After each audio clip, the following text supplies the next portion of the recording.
totally disillusioned with banking. And I thought, after 5 months, as I've spent my whole life dreaming to do this, and actually I can't stand it. It's all about business and running things, responsible and building. And I think that's the common thread throughout, which I think gets me excited anyway. Everything you wear today on you, from pin to plane, is probably financed by some form of financial trade transaction. Realizing that this is all very manual, and also realizing that the world is moving towards incredible technology through AI, I suddenly start to realize that actually we can digitize this whole thing.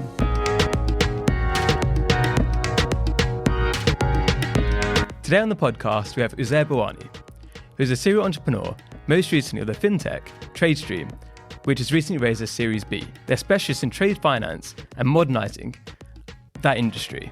Uzair's got an interesting background, and his father was an entrepreneur himself, with importing and exporting leather materials.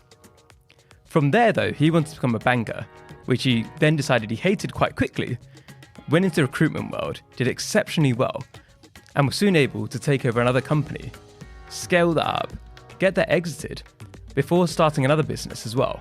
And in this business, he was focused on trade finance and recruiting for that industry and searching for top quality people. And that made him realize there's a massive problem there that he could solve with tech, and that led him to his latest business. There's so many other points along this journey that he's going to share with you, so I hope you enjoy this episode. I'm Amma from the Bay HQ, and this podcast is powered by HSBC Innovation Banking. So great to have you on today. Thank you. And incredible all the different things you've done. I'd love to learn about when you were growing up, right? When you were a kid, what did you want to be? Did you ever think someday I could do what I'm doing today? So I guess we always come from a business family. Literally on the dining table, we talked about business, and my father used to import leather skins from Italy. So he'd literally bring in leather from Italy, and then he'd sell it, and they'd manufacture these jackets. And it was funny because at the time when I was growing up, leather jackets were very cool with everything else, but I hated leather jackets. And all my friends would be so envious that I was working in leather, and I never wanted to wear leather jackets because of the smell and being all around. But I guess I always had my heart on being a banker. It was what I always wanted to do. I'd spent a long time. I love finance and economics. I've always read a lot. So that was always my dream. I said, this is what I want to do with my life. And, you read books about what's life as a trainee in an investment bank, and as a result, Liar's Poker and all the other great books that were out there, you kind of read them and you kind of have this dream of being swept up in this amazing world of investment banking and high finance and economics. And anyway, I managed to get a job with one of the banks after university, and I was on the rotation program. And I haven't put it in because I don't want to mention them, but I didn't spend very long there, a few months, and I was on the FX desk. And it was apparent to me that the manager had favorites, people, and I was going nowhere. And I got given all the worst things to do, and I don't know it was the color of my skin or what it was, but I found it very, very difficult and quite soul-destroying, to the point that I was totally disillusioned with banking. And I thought, after 5 months, as I've spent my whole life dreaming to do this, and actually I can't stand it. Literally to the point I just didn't enjoy going into work. So I went to a recruitment firm to say, get me out of here, basically. I can't do this. And they said, what do you want to do? And I said, I want somewhere I can control my P&L. I can be responsible for my success. I want to be able to have a lot more autonomy to do the things I want to do. And the guy who owned the recruitment company said, have you thought about working in our business in recruitment? And I said, no, don't know what this is. And they said, well, why don't you try it? Because anyway, he offered me a job, to cut a long story short. And to suffice to say, within 2 years, I became a director there, earning more than all my friends were earning at the time in banking and enjoying it. Company grew from 10 to 80 odd people.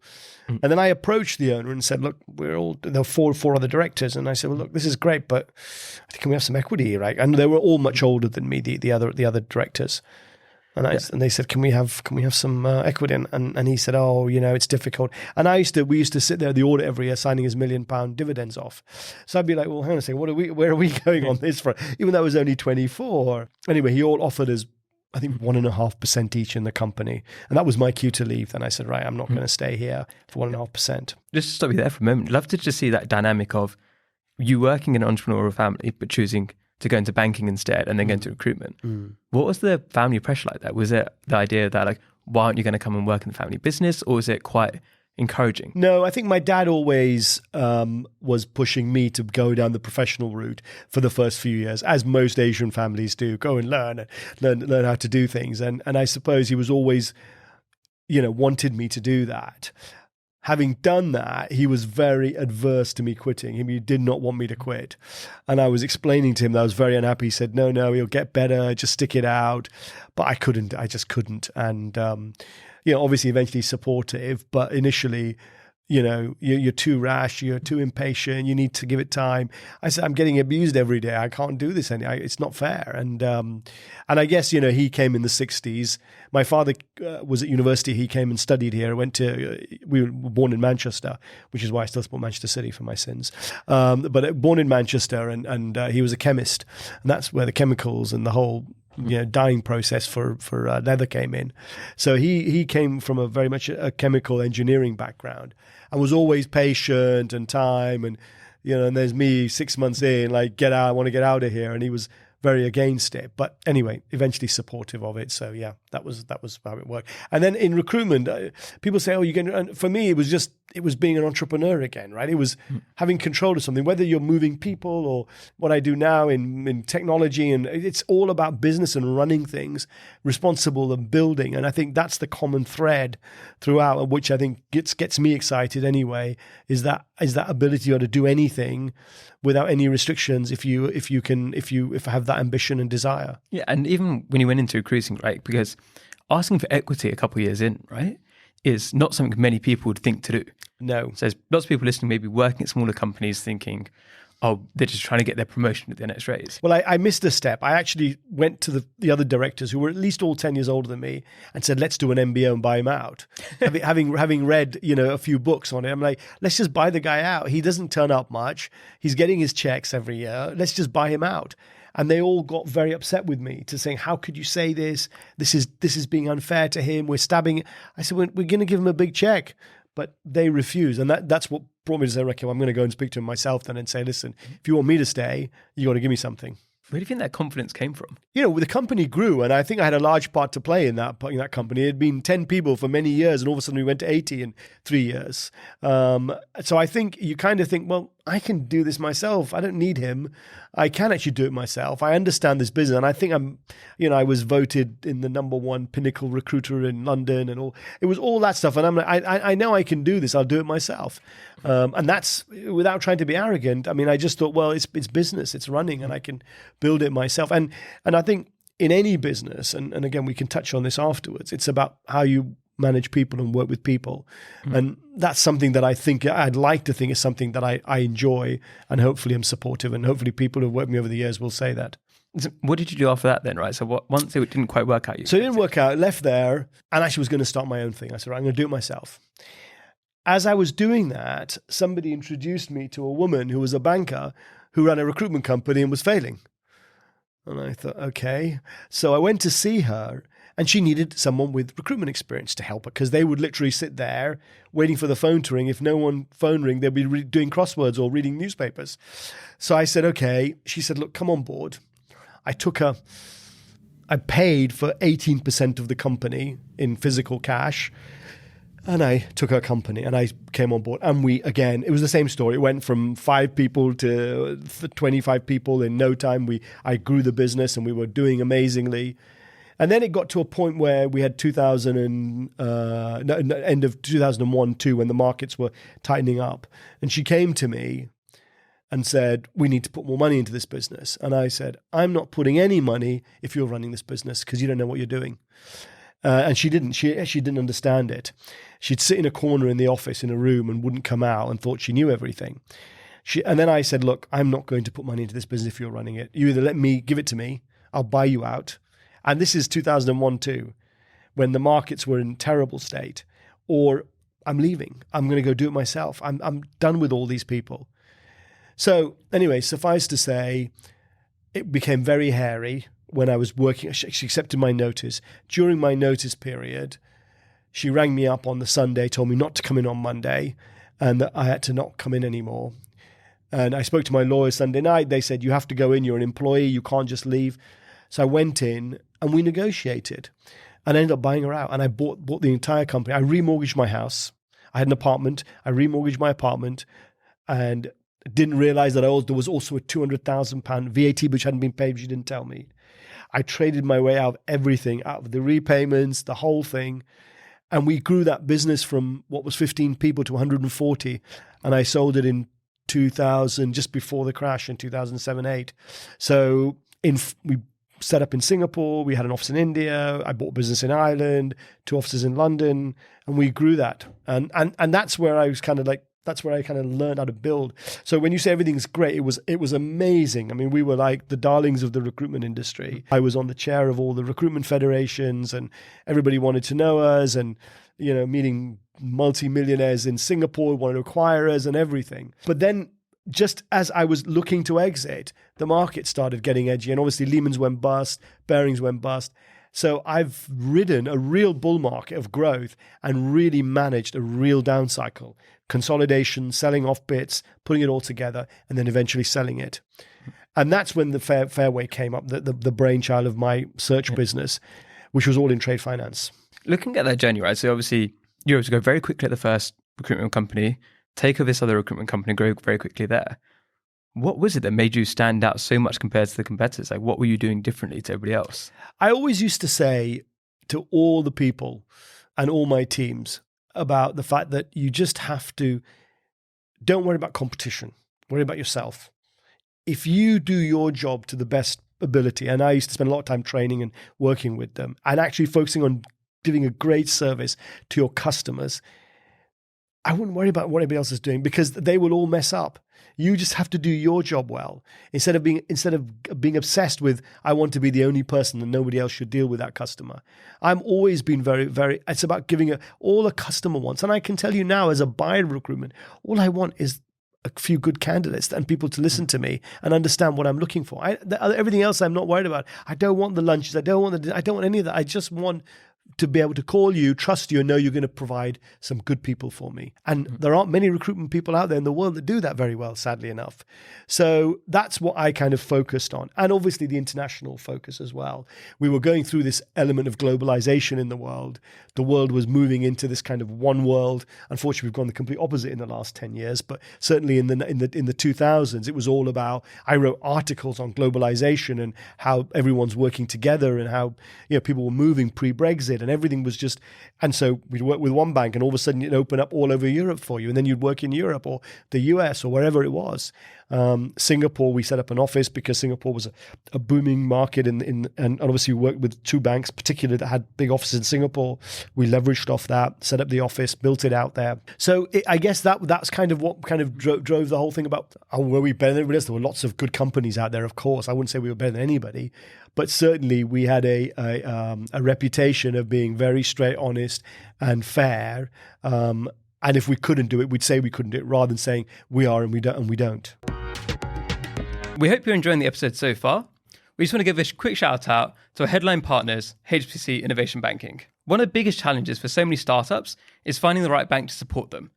Because you might start off and try to use a traditional bank, but they don't understand what you're doing. You're just talking to an AI assistant, or you're talking to somebody who doesn't really understand what it is you've been trying to do. HSBC have got the team they've built out over years to make sure they understand what you're doing. They've got the deep sector expertise, and they can help connect you with the right people to make your dreams come true. So if you want to learn more, check out hbcinnovationbanking.com. One of the things about growing that fast and taking that many more people on board, I think what a lot of people worry about is like, how do you find the right people at that kind of scale when you're hiring that quickly to get the right people on board? And you said you trained them, but obviously you must have picked pretty good people and be able to train them correctly. Yeah, I mean, it's actually a very important point. I mean, when I look back, as a CEO, my job was only one thing: make sure that my direct reports were happy. That was my only obsession. I picked the right people who ran their businesses. I had a woman in London, another woman in the 2 offices in London. I had a guy another woman actually I had a lot of women. I had another woman in Singapore and a woman in Dublin as well, and one guy in India. So the focus was always I used to spend my life traveling around the world, making sure they're happy. Because if they were happy, everyone else was happy.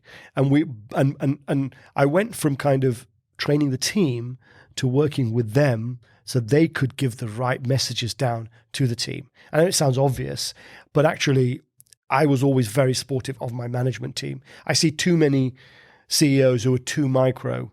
And I'm not saying that you don't need to support people at that level, but actually the focus should always be on your management team. And I've always really focused on that. And I think, I don't know whether there was an article I wrote last week in LinkedIn. I was asked about an opinion on something, and I said, not every salesperson makes a great manager. Unfortunately, everyone thinks that when you're a great sales guy, your next job is to manage. Well, I actually tried to create paths for people who don't want to manage. And there's nothing wrong with not managing. I didn't want to make it like you failed if you don't manage. There's nothing wrong. If you just like being with clients and you want to become a senior client person and train others and work and build the teams, you can do that without having responsibilities for P&L and managing. There are other routes to building. And then we were looking at acquisitions. I made one acquisition during that. So we had one guy who had a really analytical brain, and we got him into looking at acquisitions. Yeah. And then he was also looking at our exit. So we were looking at companies that we wanted to sell to. So we had all that. Another one was very interested in advertising and marketing. So we got them in the market. So, you don't have to go down one. There are many routes to look at.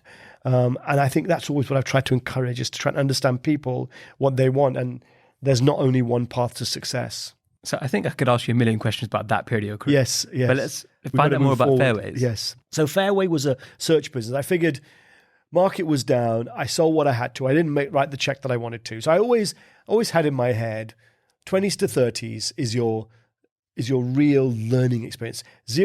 19 to 20 to 30, you're learning. 20 to 30, you're putting it into use. 30 to 40, you're leveraging it. And 40 to 50, you're making it, right? That's always kind of what I had in my head. And then 50 plus is when you really kind of just, you're giving all your everything back. So I've always had that in my head. And I suppose for me, I figured, right, I didn't make the check I wanted to make because the market turned. And if the market had, I know it's easy to say, if the market hadn't turned, I would have had the check that I wanted, but I didn't get that check. So then I said, well, I've got to go back to recruiting. If I'm going to recruit, which I hadn't done for years because I was running a business, and I think I'm good at it, I'm going to do it at the highest level in the areas I know best. So I set up this search practice, Fairway, which was a search practice in trade finance. We did a lot of work in that space.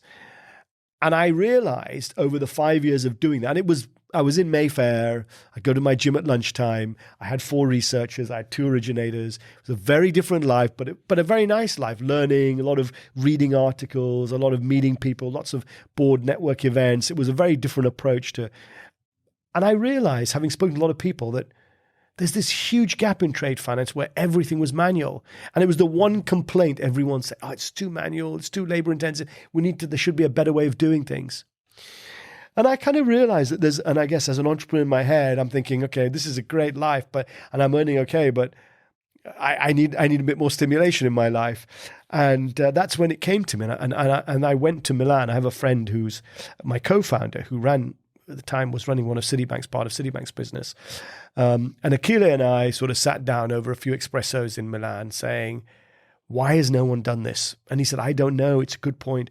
So anyway, cut a long story short, I was looking at TradeStream while I was running Fairway. And we then put a bit of money into that business. We found someone in India through somebody who was doing all our development work for us. And we built a kind of prototype. Anyway, on the back of that, I suddenly realized that this is actually taking up more and more of my time. And the people I had, a bunch of people at Fairway, they all could see all my energy was going here. And I realized, actually, my brother brought him into this business as well. And he got an opportunity working with a hedge fund. So he left. And I suddenly realized this is my sign that I should focus on this now. I put all my money in here and I'm putting more in, spending all my time. And I see a massive opportunity, much bigger than any recruiting business could have given me, I think. So Fairway sits in the back, doesn't do anything. There's nobody there. I haven't done anything in it. And I focus now on TradeStream. In 2016, April 17, I made the decision. My team, my admin team, all of them moved into TradeStream and still work at TradeStream.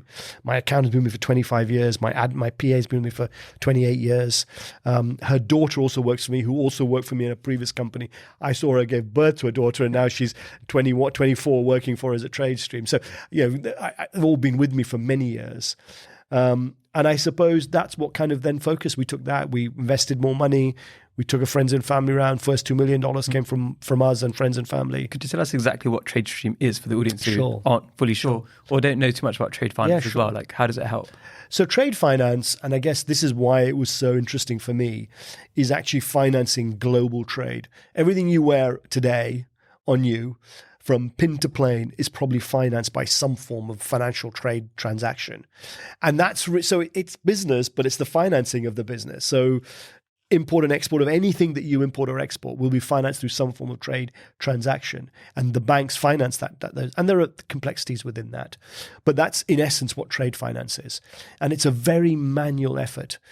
Banks today have thousands of documents that they'll check and review before making payments. So if I'm exporting something and I'm waiting for my payment, the importing bank will have to do all the review work to make sure everything adheres as per the agreements before they make those payments. And that manual effort can take days. Of course, what does that mean? It means that my payments get delayed. I'm selling iPhones to you. I've built the iPhones. I've sent them to you. I'm out of money. I'm waiting on the money. And I need my money because I need the working capital to make more iPhones. And that is all trade finance, what we will working capital finance and trade finance. It's all to do with the import and export and financing of those goods. So realizing that this is all very manual, and also realizing that the world is moving towards incredible technology through AI at the time, which was not a very fancy word in even 5 years ago, but all the neural network-based machine learning that the platform has today, I suddenly start to realize that actually we can digitize this whole thing. And the other thing about trade finance is very nuanced with specific rule sets. So we had lots of trade experts and tech people literally coding with an algorithm all the different types of nuances that occur in. So today our algorithm covers over 400,000 different permutations. So it does all those checks. And today we can, and I'm not trying to sell TradeStream here, but today you can almost say that the platform is more consistent than a human. So it removes operational risk, makes it more efficient, and all those good things. And I saw that and said, well, there's a huge opportunity here. No one's done it. Why has no one done it? Because the reason no one has done it is because 10 years ago, it probably wasn't even possible. So as you said, luck, timing, God, everything comes into it, right? And you kind of say, well, if there's a moment, it's got to be now, right? We've got the traction, we've got people, we've got some opportunity. And then we started attracting people, right? And the fintech world blew up and everyone started investing in fintechs. We were lucky we had some very high net worth individual supporters in the early rounds. Then we had an A round with a couple of institutional investors. And then the B round, which we just raised in November 21, was two institutional investors, one in Dubai and one in the US.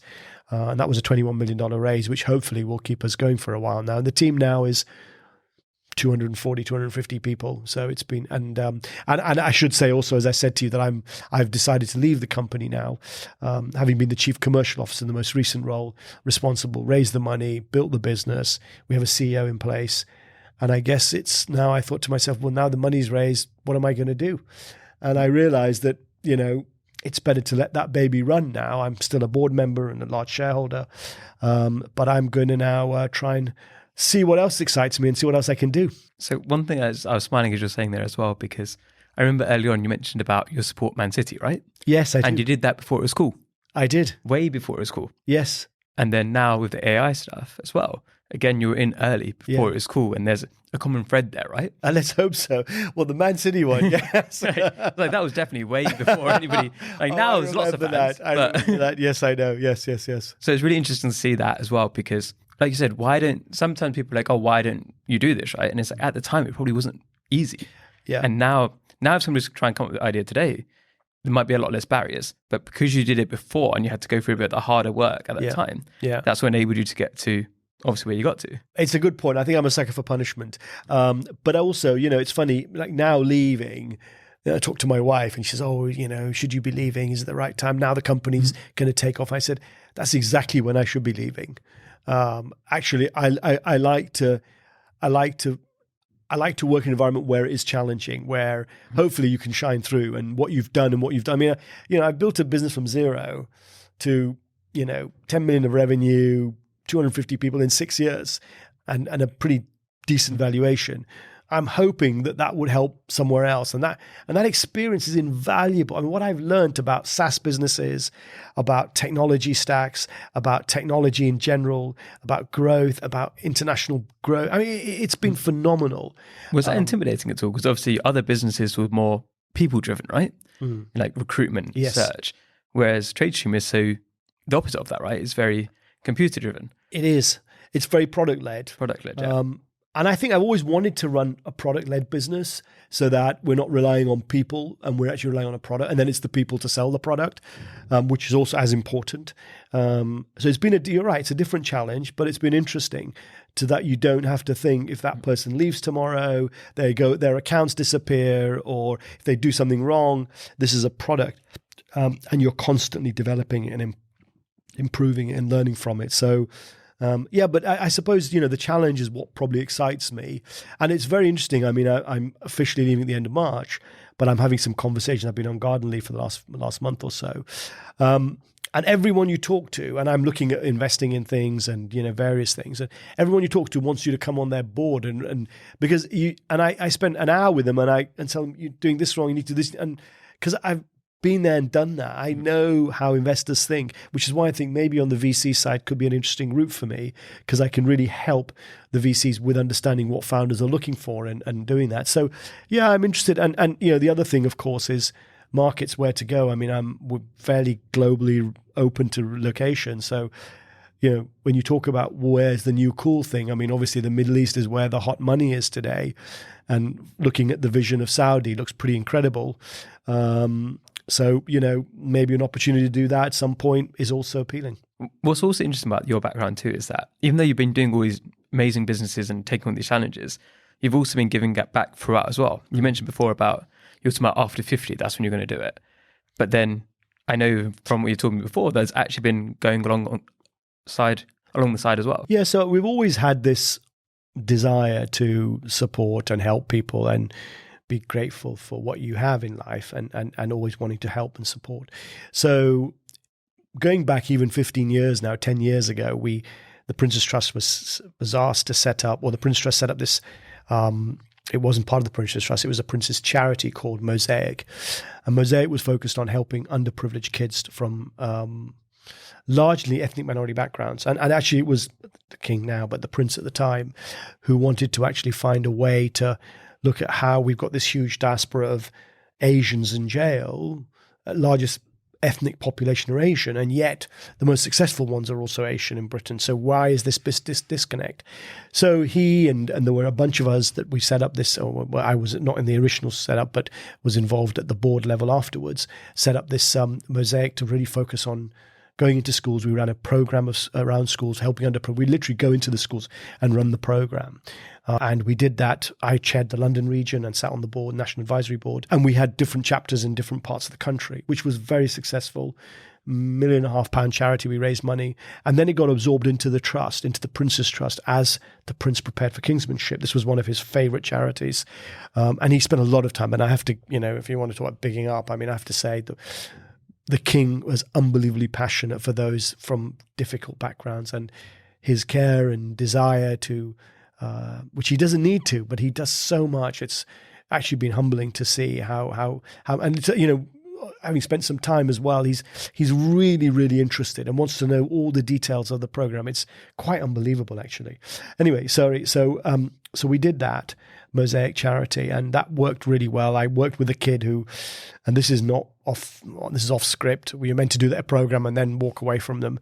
But one kid particularly came to me and wanted help because he was struggling. He was an Iraqi boy with a very, very tough background, whose father died in the war. Mother was traumatized. His other son died in the war in front of her. And they came to England, and he was going to do his GCSEs. He was 14, 15 at the time. And he said, "Sir, can I talk to you?" I said, "Yeah." And he said, "Look, I'm going to fail everything. My mother doesn't care about me. What should I do?" He currently still lives on a Lisson Grove council estate. And of course, we all know that those people go one way or the other, right? There's the whole drugs and robbery and all that route, which he said was very open to him, and a lot of his friends went down that road. But he had this thing in him, and I guess I spotted that even though all this was going on, he wanted to do something with his life. He wanted to make something of his life. And I sensed that the whole time. The fact that he came to me and wanted to learn, even though he was going to fail everything, despite all his efforts. And he did actually fail all his GCSEs, apart from computer science. And that was the point. You could blindfold him and ask him to change a motherboard. He would know it inside out. Anyway, here we are 7 years later. Him being homeless for a while, his mother throwing him out. He became a YouTuber and a gamer, and he was in the top 3% of the country, got followers in all this. Then Raft picked him up, which is the biggest LA-based gaming program company, and he's doing all the ethical hacking for gaming now to make sure that nobody comes in and ethically hack. And he's just about to move to LA. In fact, I'm seeing him next week. He's just back from LA last week. I'm seeing him next week, and he's moving to LA. They're getting his visa sorted out, and on a 6-figure salary. A guy who I was taking Sainsbury's bags to 4 years ago because he didn't have food, and I'd feed him. So I think it shows the power of mentoring as well. And and many times, he always thanks me and always saying that I saved his life and all the rest of it. But I think just giving people, giving is one thing, but you have to have it in you to want to. And you could see there was something in him in his belly that he wanted to do something with his life. And if you've got that flicker of hope, people have that belief, then I think mentoring can have so much value, because but you can only do so much as a mentor. You need someone to come back. And if people have that in them, and your job is to give them that belief that they can harness and benefit from that flicker can go into a flame. And I guess that's what you try and help people to do. Yeah, that's incredible. Because obviously I asked you about that before we started recording as well. And I wanted to share that story because it's so important for people to see, we don't know who's listening, right? We don't know their backgrounds. We don't know their current struggles. But to have that hope, right, to see this is what people have been through and able to then go on and do. And I'd love to hear, just before we go into quick fire questions as well, what's been some of the low points of your journey and how did you get out of them and bring yourself back? Well, there's been many low points. I think one of my reports from my previous company always say to me, you're like a Duracell bunny. You just don't stop, right? And I think that is one thing. And my wife always says that I'm just constantly I need to just find ways. And she's taught me to slow down and calm down a bit and try and enjoy the moments. I was on safari in Kenya and just in the wild with even on honeymoon, I had 2 phones with me, and I jumped into the water on our honeymoon, and I had my beach on, I had my phone with me. And I was like, oh my, devastated that my phone. I said, don't worry, darling, I've got a spare one with me. She said, there's only one man in the world who'd bring a spare phone with her on a honeymoon. So I guess that I've always had that. That's one thing I think is that. But when you talk about down moments, many down moments, I mean, having thought I had the check in my hand, and I literally had the investor, the Singaporean billionaire, writing me the check, and I was going to move to Singapore and build the business there and take a big check. And then Lehman's went bust and everything went bust. And honestly, at the time, it was very, very hard. That 9, 10, 11 months, everything, you'd gone from this high of growing, building, hiring. And actually it was a great lesson. I mean, I now I look back and I think what an amazing lesson to learn how to consolidate, reduce, make people redundant, look them in the eye and thank them for all their work, but sorry for them. All that very tough, but learning lessons. And that period, where, I had to find ways to kind of sustain myself was tough. It was very tough. And then when we talk about tough now, I mean, here I am in December last year, we raised the money and everyone was euphoric. We raised $21 million, a big moment for us. And I couldn't help but think, what am I going to do? It was I wouldn't say it's a down moment because I'm happy and I'm a big shareholder, but it's like, this is great, but it's kind of like, it's now just BAU and it's all moving along, and my value add is kind of identity. And it's kind of like, well, okay, now there's committees for this, and even like if I need something done, before I used to, now I have to call the desk and log a ticket to get help for something, and it's just, and I just like, oh, you know what? I think it's probably better I move on, because I don't think and I think the current environment is such that there is this with investors, there's a governance around everything, which is important. But I think everyone has to be accountable. And if you don't have, I guess I become a minister without portfolio. And when you're a minister without portfolio, you kind of think, well, okay, I don't know. And I actually went to the board and said, and actually it's interesting, the board actually said to me, you know what, normally when we invest in businesses, these VCs were saying, we have to really kick the founders out. It's really hard to get rid of them. And it's so refreshing to see that you want to just, I said, well, if I'm not adding value and I'm a shareholder like you, and I think that's an important lesson that you should always, and it's not easy, but to try to be objective about everything, right? And think about where your value is, what benefit you can bring. And if there isn't that, for your self-esteem, for the business's benefit, for shareholders' benefit, it's better to try and focus on, doing things that you want to do, right? And I guess as well, I think because you've had the exits beforehand as well, that probably helps give you that perspective. Because I think always when I think someone's a first-time founder, it's that emotional attachment that gets in there as well. And yes, I think that's one of the differences I see between first-time founders and serial entrepreneurs. Yeah, I guess so. Is they're able to say like that objective thing you just said, that like, I've done well in this thing, but is this what I want to continue doing or not? Yeah. Whereas sometimes if people's entire life, they are that business. Yeah. And obviously it's going to happen to me at some point with BHQ, right? It's now and very wrapped up in my identity. Yeah, and there are people in an organization who still are like that. You're absolutely right. I guess I'm a little bit more objective on things. Yeah. So it's been incredible to have you on today. And I think there's so much more we can share as well. And like we'll have to get you on another time too. A pleasure. But we have to go into quick fire questions now because of time. So the first question is, who are 3 Digitisation people that you think are doing incredible work and you'd love to shout them out today? Well, obviously, I would say my mentee, his name is Mohammed Al-Sharifi, the Iraqi guy who I'm sure will become a very famous guy at Raft in the future, and you'll probably hear his name around the place. But he's it's funny when you're a mentor, you learn about yourself as well. It's not just about helping them. You learn about yourself a lot, and that's been a really good journey for me with him. And I continue to support him and hope and watch his progress. There's another guy who's been like a mentor to me, and he's kind of grown up with me in my life, and he's a very, very close friend. His name is Gopi Chelia. He currently now is at Warburg Pincus, but ran sort of CIO at Deutsche and a bunch of banks, then went into the private equity world, ran a business with a PE firm, exited after 3 years, was going to retire and then got forced back in through Warburg, and is doing this thing with WP, which is interesting and done really well. And then there's a third guy, Rajiv and Nina, they're husband and wife. Rajiv used to be the CEO of Nokia, first Indian on the board of Nokia. Then went to work for a company called Inmarsat, a British satellite company, where he was the CEO there. And they did their numbers and they got acquired. He was offered the job to run both. He decided not to do it. He's taken a plural career, as we call it, or what we call a portfolio career. And he's now enjoying different opportunities where he's helping boards, including Digicel, which obviously sponsors the West Indies cricket team, which is quite a nice job. So he spends a lot of time in Barbados on board meetings. And his wife, Nina, who's a serial entrepreneur in the recruitment space. She set up an AI business in recruitment out of Singapore. They were in Singapore for a while. Now they're back in London. And they've got Microsoft invested, and they've done some work in the airspace with the government of Singapore. Incredible tenacity, belief, and just serially entrepreneurial. So really impressive as well. So all sound like incredible people. But if people want to learn more about you and what you're up to, where should they go to? Well, LinkedIn is probably the best place. I keep that. I mean, that's the one we use most, I think, for professional work. I'm a big, put all my stuff on LinkedIn. I am going to start writing more in Medium, as we talked about, so hopefully there'll be some more articles. But I do write on LinkedIn as well.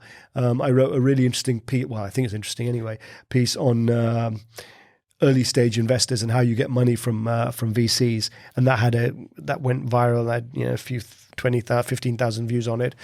So yeah, please find me on that. And if any Saudi investors out there looking for people, then I'm available. So that's the next question. Actually, is there anything that the audience listening right now might be able to help you with? Is there anything you need help with? Yeah, I'm just shaking the tree. I finished at the end of March, talking to various people. I'm going to be in Saudi and Dubai in mid-April after Eid. So talking to a bunch of people. The VC world is really interesting, particularly the growth capital businesses that are talking to founder-led businesses that want to grow, acquire, build. I've got experience of acquiring JVs and selling business as well as exiting and growing companies. So, but I think that whole space of B2B SaaS space is really where I want to be. And obviously the working capital is interesting. So yeah, very happy to talk to anybody that is looking, but hopefully, fingers crossed, watch this space and we'll keep everyone posted. So thank you so much for coming on today. Thank you. Any final words? No, I would say, I think one of the things that I've always, and I guess it's from my upbringing and probably family and my wife as well, is always trying to be humble and honest with people, right? I mean, if I've always tried to be absolutely straight in every situation, and I've seen too many people not be straight, even if it's a difficult conversation. As one of my team members used to say to me, I have this uncanny ability of being hard with people without being hard. So I can tell them some really bad news about their performance or whatever, but I'd say in a way which they can't argue because there's nothing personal. And I always try to tell people, just be straight and honest with people, as transparent as you can. Admittedly, it's not always that easy, but you've got to be straight. And I've always say that's the best way to build, live, and believe in yourself and live in your life that way.